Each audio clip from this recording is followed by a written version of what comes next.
So now to move on to closing entries. Before you can prepare closing entries, you have to first understand the difference between temporary and permanent accounts. Temporary accounts will be the accounts that are closed through the closing entries. So temporary accounts are those that only relate to the current accounting period. So for example, if you are preparing an annual financial statement, your temporary accounts will be essentially the revenues and expenses for the year, any dividends issued, and then also income summary, which is a new account that we'll talk about throughout the closing entry journal entries. Your permanent accounts are your balance sheet accounts. For instance, equipment, that's an asset that's on your balance sheet. That, as long as you have that asset, it will stay on your books. Whereas with revenues and expenses, you're only looking at those for 1 year at a time. So what the closing entries do is basically close out or close to zero the balances in the temporary accounts. Only in the temporary accounts, not in your assets, liabilities, or equity. And essentially what we're doing is taking those balances from the temporary accounts and moving them over to the retained earnings account, which is a permanent account. So there are 4 steps, 4 journal entries for the closing process. So remember, essentially what we're doing in this process is closing out to zero the revenues, expenses, and dividends. And we do this in a certain order. So first, we close out income statement credit balances. The credit balances will be the revenues. So you will debit revenues and credit income summary. Income summary is a temporary account that we use only for the closing process. It really just holds the revenues, expenses, and dividends essentially until we close them out to the retained earnings account. So the second step is to close income statement debit balances. The debit balances in the income statement accounts represent the expenses. So for this journal entry, you will debit income summary and credit expenses. Once you have moved both revenues and expenses over to the income summary account, revenues will have a zero balance, expenses will have a zero balance, but income summary will actually reflect the same balance as net income. And that's because essentially what we have done in the income summary is moved over revenues and expenses.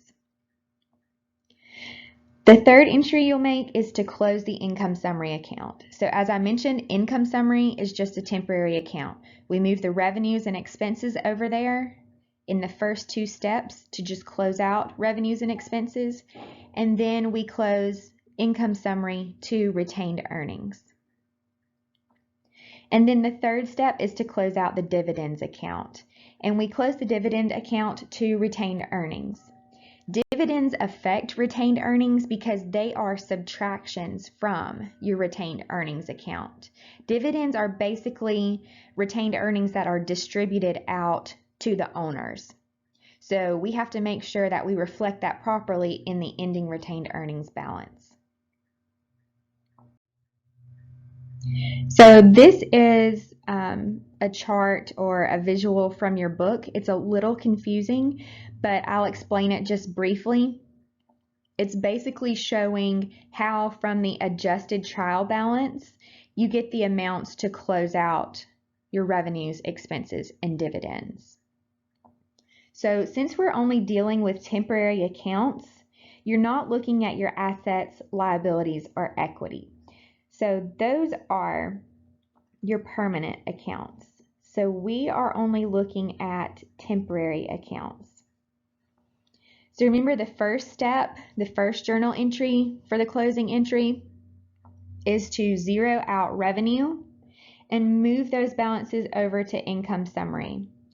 So here you can see your 2 revenue accounts. You have consulting revenue and rental revenue. And we are using those in step 1.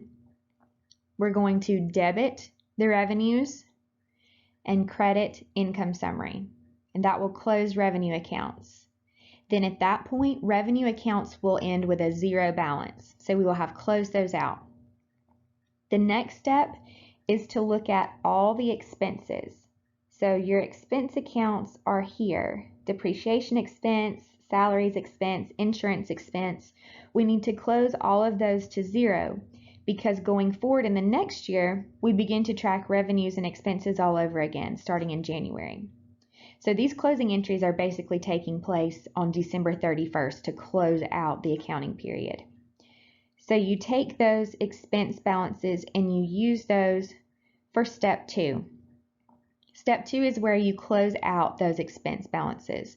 So you debit income summary and credit all the expense accounts. Then in step 3, after you have moved all the revenues to income summary, moved all the expenses to income summary, you then want to close out the income summary account.